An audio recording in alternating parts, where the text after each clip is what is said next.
Bismillahirrahmanirrahim. Assalamu alaikum, dear students. I hope you all are fine and safe at your home. Dear students, today we are going to start a topic about microbial metabolism.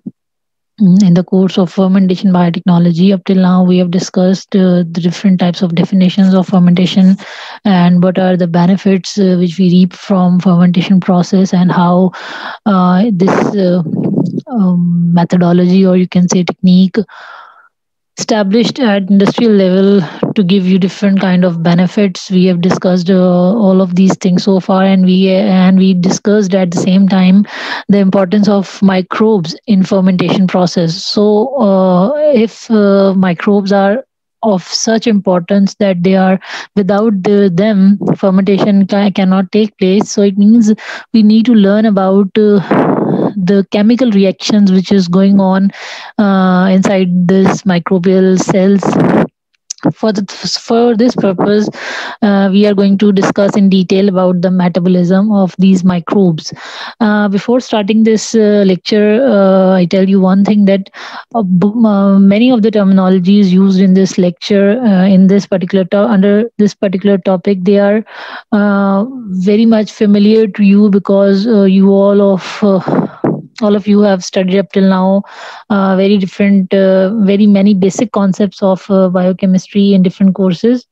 So it's this lecture or this topic is you can say the kind of refresher, you can say lecture for your previous knowledge, or maybe it and it definitely adds up in something which you people merely studied, but the importance, or you can say the stress why these microbial systems they are important for our understanding, maybe you people get aware of it at this stage of time when you're learning fermentation biotechnology. So let's start this microbial metabolism, and this is part one. Obviously, this is a very lengthy topic, so we I have divided this lecture in two parts. So in this lecture we discuss half part, and the remaining metabolism will be discussed by me in coming lecture. These are the references. I have uploaded different books on your LMS page. You can go through that your page and go through these books, download these books. So, what is metabolism? Metabolism is, the sum of all the chemical reaction which is taking place inside living organism, and all the living organism. They without metabolism, no living system can thrive. And we know that metabolism is a cumulative terminology for catabolism and anabolism. In catabolism, we are talking about the degradation of macromolecules, and in anabolism, we discuss mostly the making of macromolecules from the simple ones. So this is just a quick comparison of catabolism and anabolism. So catabolism, you call this type of reactions as destructive metabolism, because living system break down macromolecules or complex substances into simpler one, and with the concomitant release of energy. But for anabolism, they are more like a constructive metabolism, and the synthesis takes place in these chemical reactions. The simpler molecules they join together and form different complex substances, and obviously energy is utilized in these processes. And the outcome of this type of reaction is complex molecules which have different functions inside the cells of living system. So, complex substances they are converted into simpler one and release energy. This is another difference of catabolism with anabolism, where some simple substances forms the complex ones, and energy is used. For example, glucose degraded into carbon dioxide and water with release of energy, which is utilized by, which is, you can say, the basic which needs the basic requirement of a cell. This energy fulfills the basic requirement of the cell. At the same time, the amino acids, with the use of this energy, they form proteins which have a role in structural maintenance of the cell or in the body. So, this is a brief difference of catabolism and anabolism. Next, the what is the basic principle of this metabolism? Whenever we discuss metabolism, what is the most important part which we are discussing? And that part is energy. But as the food stuff we take in, or the light different plants or microbes use, they the food stuff and the light energy gives energy to the living organism, and that energy is not directly utilized by both you can say group of organisms. They utilize energy only when that energy is converted into ATP, adenosine triphosphate. So the transfer of energy in different reactions, you can say the different reactions transfer energy to form this currency which living cells can use. So ATP function as a carrier of energy in all the living systems, including bacteria, fungi, plants, and animals. This ATP molecule, when it hydrolyzes in the anabolism process, it gives you sorry this ATP when in catabolism process, sorry in catabolism process, the you can say that the food stuff, oxidation of food stuff, makes this ATP with the help of this ADP and inorganic phosphate. They joined and they formed ATP. Okay, and in the anabolism process, when energy is used, this ATP break down and gives you 30 kilojoule per mole energy. So the amount of energy in ATP is written in the standard free energy change form, gives energy delta G naught. So this ATP hydrolysis provides you energy. That energy is utilized by the cell to form new substances or to form the for the maintenance of its already present organelles and its functioning. This ATP was discovered. It's a brief overview of ATP. This is the structure of ATP. You know, this is the adenosine triphosphate. The adenine molecule, when combined with ribose molecule, it formed the adenosine. And when its 5 prime and phosphate is attached, 3 phosphate molecule is attached, then it becomes the ATP. But if one molecule is attached, then it's called AMP, then ADP, then ATP. You are aware of this structure, but keep practicing this structure. So this molecule was discovered in 1929 by Carl Lohmann, and then ATP as an energy transfer molecule was proposed by Fritz Albert Lippmann in 1941. And about the structure I told you, and at first carbon of the, you can say, the adenine is attached to the 1 carbon of the ribose sugar, and at the 5 carbon of the ribose sugar phosphate group is attached, and ATP is the most active form, and it exists as a complex with magnesium or manganese ion. So ATP, which is a derivative of AMP, adenosine monophosphate, and it has 2 additional phosphate groups attached to this AMP through a linkage which is anhydrous linkage. And anhydrous linkages, they are high energy linkages. They tend to be very active or reactive, and you can say they are unstable. They quickly break down to release energy. So ATP is able to donate phosphate groups to to the number of metabolic intermediates, thereby converting them to the activated form. This ATP also act as a carrier to provide phosphorus. Up till now, you people know about kinases and phosphatases, and you know that how signals transmit inside a cell. Whenever some external stimuli arrive at the cell, the information that the signal has transmitted to the cell by some proteins which are capable to phosphorylate other protein. So that phosphorylation reaction here ATP is used as the transporter of phosphate molecule. I hope this get clear to you. So in doing so, when adenosine having the three phosphate group, the first when the first anhydrous bond break, it gives 7.3 kilocalorie energy, and when another anhydrous bond it break, it gives you 7.3 kilocal energy.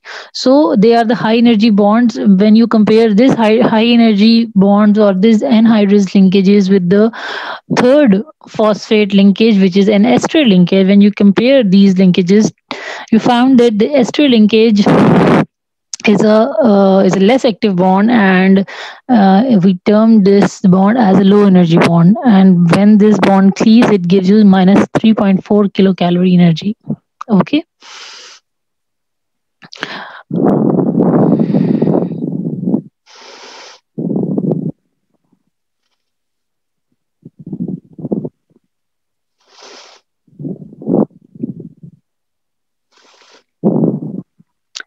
Next is there's another energy carriers and the compounds which mediate the oxidation reduction reactions. They are the pyridine nucleotides, nicotinamide adenine dinucleotide, and NADP, dinucleotide phosphate. Both of these nucleotides they undergo reversible oxidation and reduction reaction. In catabolic reactions, oxidized pyridine nucleotides are the usual reactant, and in the biosynthetic reactions, the reduced form is the usual reactant. So the two kinds of pyridine nucleotide they are required in the intracellular pool of NAD is maintained largely in the oxidized state, and the pool of NADP is maintained in the reduced state. मतलब ये कि जब reduced form जब cell जो है वो catabolic side पर होगा तो एनएडीपी प्रोड्यूस करेगा, और जब जो सेल है वो एनाबॉलिक रिएक्शंस ज़्यादा हो रहे होंगे उसके अंदर, तो वहाँ पर ऑक्सीडाइज्ड फॉर्म एनएडी जो है वो ज़्यादा मेजॉरिटी में होगी, क्योंकि सेल जो है वो एनाबॉलिक रिएक्शन में जितनी भी एनर्जी मॉलिक्यूल्स हैं उन सबको यूटिलाइज करके नया मॉलिक्यूल बनाता है, नया मैक्रो मॉलिक्यूल बनाता है. तो यही वजह है कि दी डिफरेंट स्टेट्स में डिफरेंट कंसंट्रेशन होगी इन मॉलिक्यूल्स की. Next is chemistry of metabolism. Living cell में डिफरेंट रिएक्शंस हो रहे हैं, हम सबको पता है. So major if we classify these reactions we found there are 6 types of chemical reaction which takes place inside a living cell in metabolic processes. The first one is oxidation and reduction reaction, and in which transfer of electrons, we more concerned with the transfer of electron. Next is group transfer. Group transfer is similarly, as I told you about the ATPs, that ATP provide phosphate group to another molecule. So the transfer of one functional group from one molecule to another molecule is called the group transfer. Then hydrolysis. Hydrolysis means the addition of water molecule and the cleavage of a reaction takes place. Means there is a cleavage of a bond in a molecule with the addition of water molecule. This is called hydrolysis. Then non-hydrolytic cleavages. There are certain reactions where nothing is added up, but the molecule gets split or cleaved by the non-hydrolytic process without the use of water. Then isomerization and rearrangements. The atoms at the central carbon skeleton, it rearranges its functional group. That rearrangement and isomerization is also catalyzed by different enzymes, and they're named differently on the basis of their substrate and their product. Then ligation using energy from ATP, formation of carbon and other bonds with energy from ATP, as in anabolic reactions takes place. The different simpler molecules, they join together by their carbon interaction, and ATP is utilized to facilitate this type of reaction. So this is the classification of metabolism, the chemistry of metabolism. Then we talk about the metabolic diversity in microbial world. The microbial world, it comprises not only the microbes but overall all the living systems. So the only photosynthetic organism in this universe are plants or some autotrophic microbes and algae. So they utilize sunlight and they use carbon dioxide as a carbon source, and they give products which different other higher molecule organisms use. Animals require preformed organic molecules for energy as well as building block. Whatever the plants or the photosynthetic algae or microbes they made, animals including mammals, they use these preformed organic molecules to get the energy as well as to maintain their cells. They utilize those preformed molecules. So the nutritional need of organisms vary from species to species depending on the environmental conditions. All the living organisms, they utilize diverse range of substances as carbon or energy source. Some rely on sugars more, some rely on amino acids. Amino acids, no doubt, they are the building block to for the protein. But when the cells are in deficient of glucose, then they utilize their protein or amino acid as an energy source. And apart from that, carbon monoxide, methane, cyanide, acetic acid, carbon dioxide. Obviously, microorganisms, the microbes, they are more prone to use these carbon sources. The mammals or humans, they are unable to utilize carbon monoxide, methane, and cyanide, or carbon dioxide. So these are the nutritional, you can say, diversity. So microbes, where microbes they lie. Microbes can be divided into two groups based on their carbon source. Can anyone of you suggest what are their carbon? What are those differences? What are the different classes on the basis of carbon source? Okay, let me tell you. Autotrophs and heterotrophs. Autotrophs, those they utilize carbon, so carbon from the carbon dioxide with the help of light, and there are heterotrophs which use organic compound as their carbon source. They don't use light. Then, on the basis of energy source, microbes are of two type. From where they get their energy, they are called phototrophs and chemotrophs. Obviously, autotrophs means the use of carbon dioxide as an energy source, but for phototrophs, they utilize energy as the light as energy source. In chemotrophs, they utilize the chemical reactions to obtain the energy. So the changes in chemical reactions give them energy. Beside carbon and energy source, they are divided on the basis of the reduction reaction, the source of electrons. Microbes utilize various sources to get electron. And on that basis, they are classified into two groups, lithotrophs and organotrophs. Obviously, as the name shows, lithotrophs, they utilizing the substances which are more from the lithosphere. And the earth is made up of different type of hydrides and sulfides of different metals and non-metals. So they use molecular hydrogen and reduced sulfur compounds to have their electrons, or you can say they use inorganic compounds to get the electrons. In organotrophs, they use the organic substrates to derive their electrons. So now, when we talk about electron, there must be some electron acceptors. So on the basis of electron acceptor, how many types we have? So the microorganism, they use externally derived electron acceptors, we call it as exogenous acceptors. And for this purpose, the metabolic process is called as respiration. And respiration is divided into two different types. Aerobic respiration, in which the final electron acceptor is oxygen. Obviously, it is exogenous, it's outside from the cell. And anaerobic respiration have the acceptors like nitrate, sulfate, carbonate, ferric ions, and certain organic compounds. They are the final electron acceptors, and they fall under the category of anaerobic respiration. But ultimately, ATP is formed as a result of this activity of electron transport chain. Obviously, when electron release, they move from a chain reaction of different organic substrate, enzymes, and they ultimately form the ATP.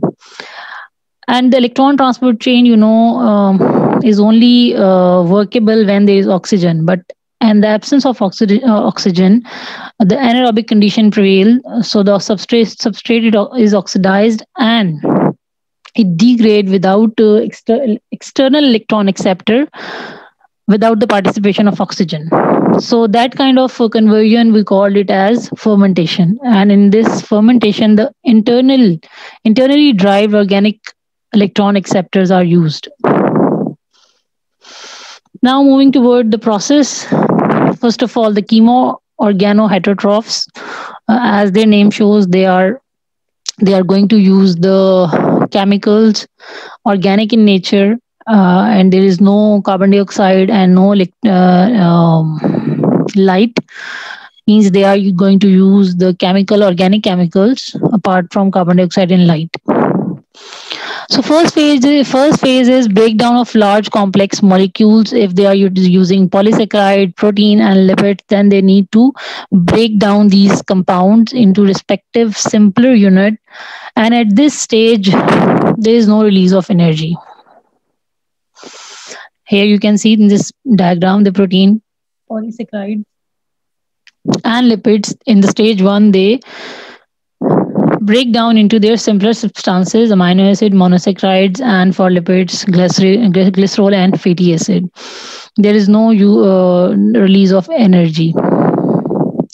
In the phase 2, these building blocks, they oxidize to some common intermediate, mostly in acetyl pyruvate or acetyl CoA. And these pyruvate or acetyl CoA, they then ultimately convert into citrates or 6-carbon molecules, citric acid cycle intermediates they form, and there somehow a little bit energy is released in the form of ATP.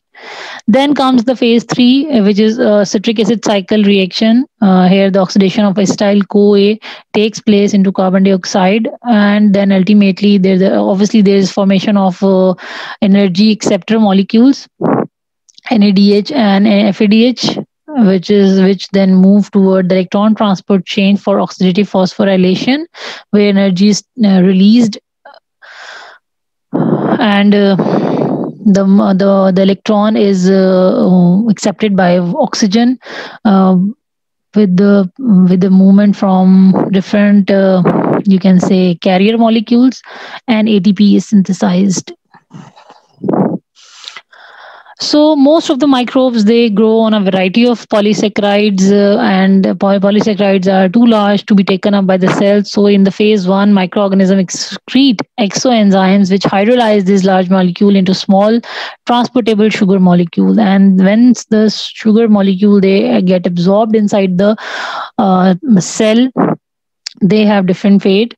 These molecules then degrade to pyruvate and similar intermediates in phase 2 by any of the 3 routes.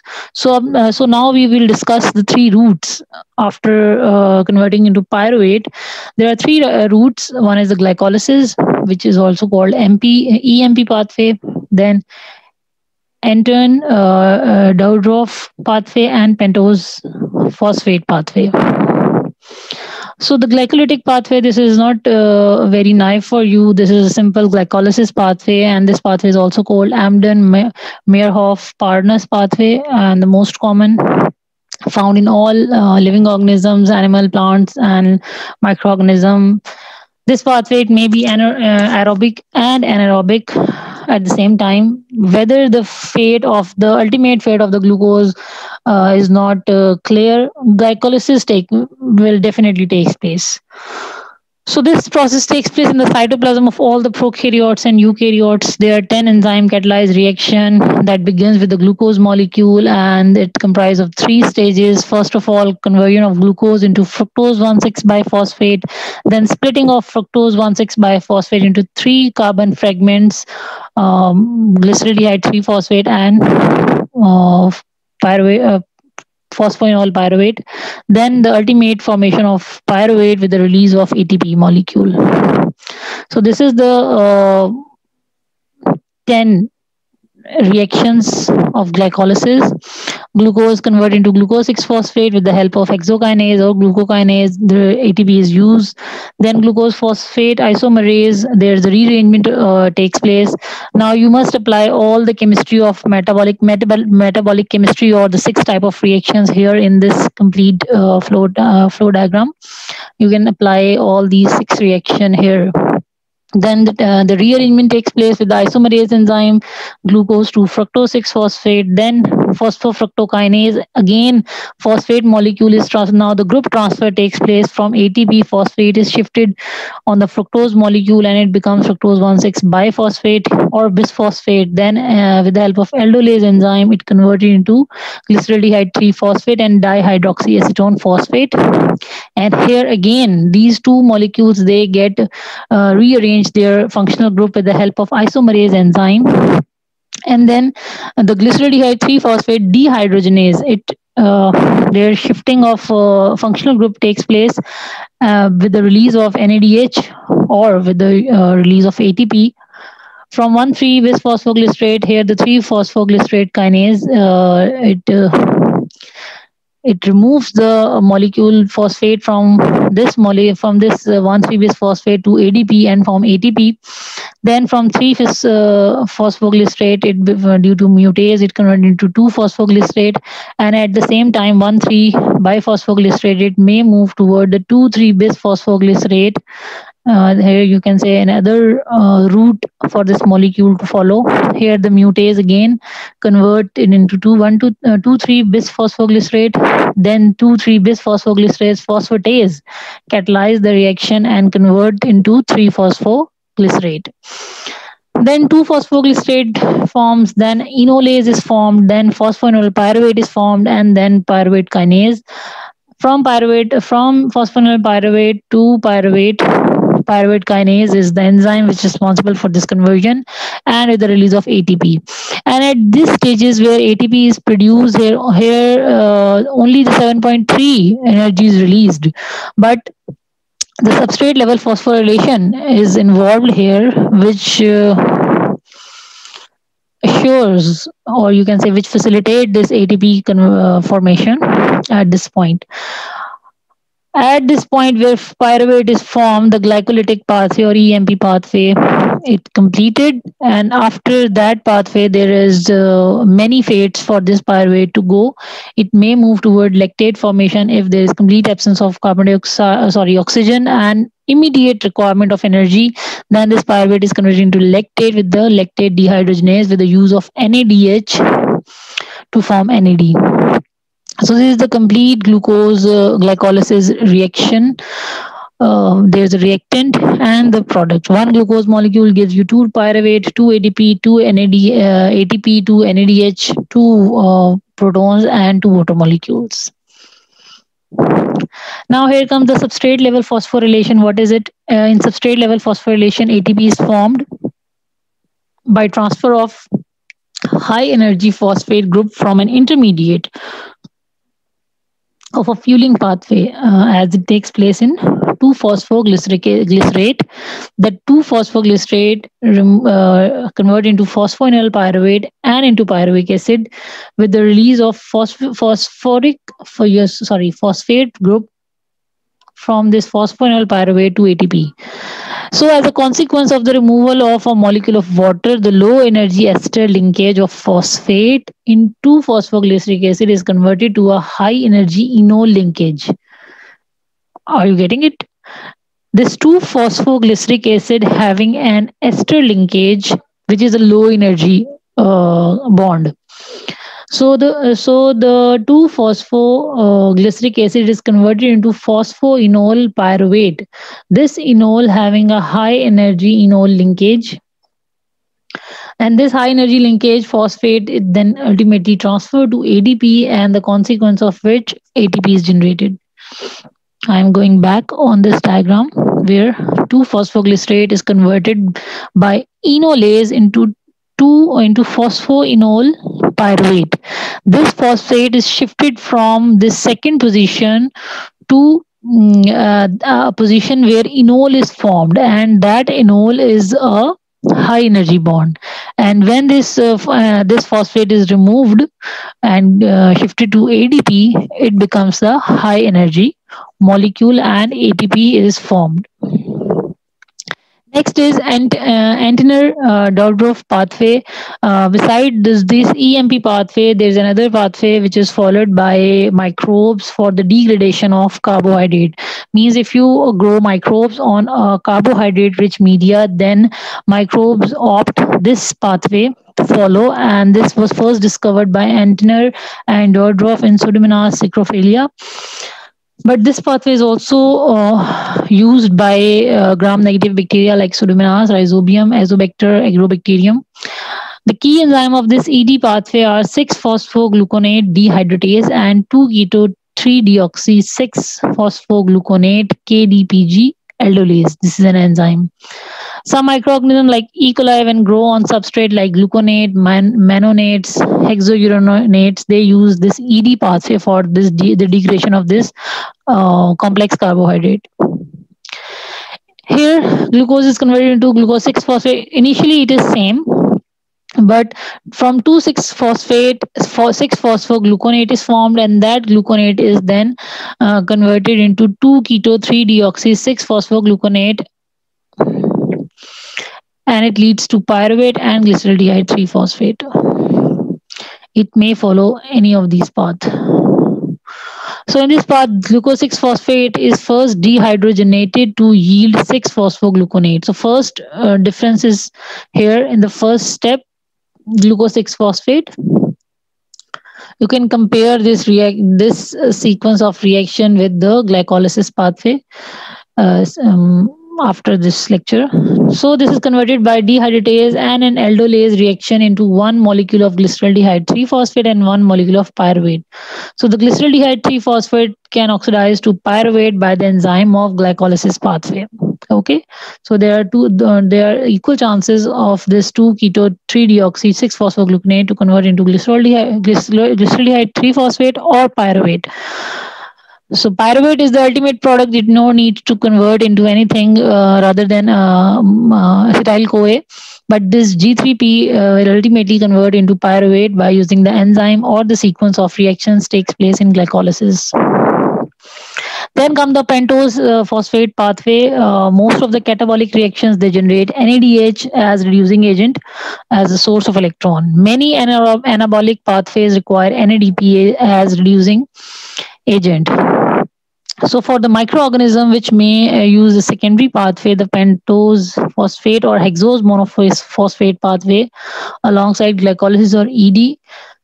So it can take place in aerobic or anaerobic condition both, and is important in biosynthesis as well as catabolism. So for the you can say the fueling for NAD or NADH, NADPH,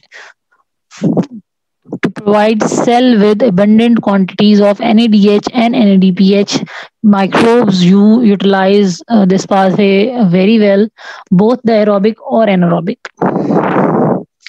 So this pathway begins with the oxidation of glucose 6-phosphate to 6-phosphogluconate, followed by the oxidation of 6-phosphogluconate into ribulose 5-phosphate and a carbon dioxide molecule. NADPH is produced during these oxidation, and the ribulose 5-phosphate is then converted into a mixture of sugar phosphate varying from 3 carbon to 7 carbon. So the product of this pathway is very degree of carbon skeletons 3, 4, 5, 6, 7. So the enzyme carrying out the reactions are transketolases, which catalyze the transfer of 2 carbon keto group, and transaldolases, which transfer 3 carbon group from pseudoheptulose 7-phosphate to glyceraldehyde 3-phosphate, and the overall result is that the 3G6P are converted into 2-fructose 6-phosphate, 1 glyceraldehyde 3-phosphate, and 3 carbon dioxide molecule. So the ultimately product is 3 glucose 6-phosphate convert into 2 fructose 6 phosphate, 1 glyceraldehyde, and 3 carbon dioxide. The 3 carbon dioxide are released at the initial processing, but the fructose 6 phosphate is then produced at the end of this complete reaction. So the purpose of this, what is the benefit of then this pentose phosphate pathway? This have several catabolic and anabolic function. It generates NADPH, which is work as a source of electron required for biosynthesis process, biosynthetic process. Then this pathway also synthesize 4,5 carbon sugars for biosynthesis. Likewise, cereoheptulose 7 phosphate and erythrose 4 phosphate, they are the precursors for aromatic amino acid synthesis. And the ribulose 5 phosphate, ribose 5 phosphate is a major component of nucleic acid. So these intermediates, they may also use to produce ATP, like glyceraldehyde 3 phosphate, which enters the glycolysis pathway, convert into pyruvate and ATP, and pyruvate may move into TCA to give you more energy. So pentose phosphate pathway is more like, you can say, it provides diverse products which are equally useful in catabolic or anabolic reactions. So this is up till now about the microbial metabolism. I hope you will get refresh your memories of microbial biochemistry and your metabolic course. I hope it get refreshed to you. Thank you so much, students, for your patience and your time. If you have any question, please ask. Thank you so much. Allah Hafiz.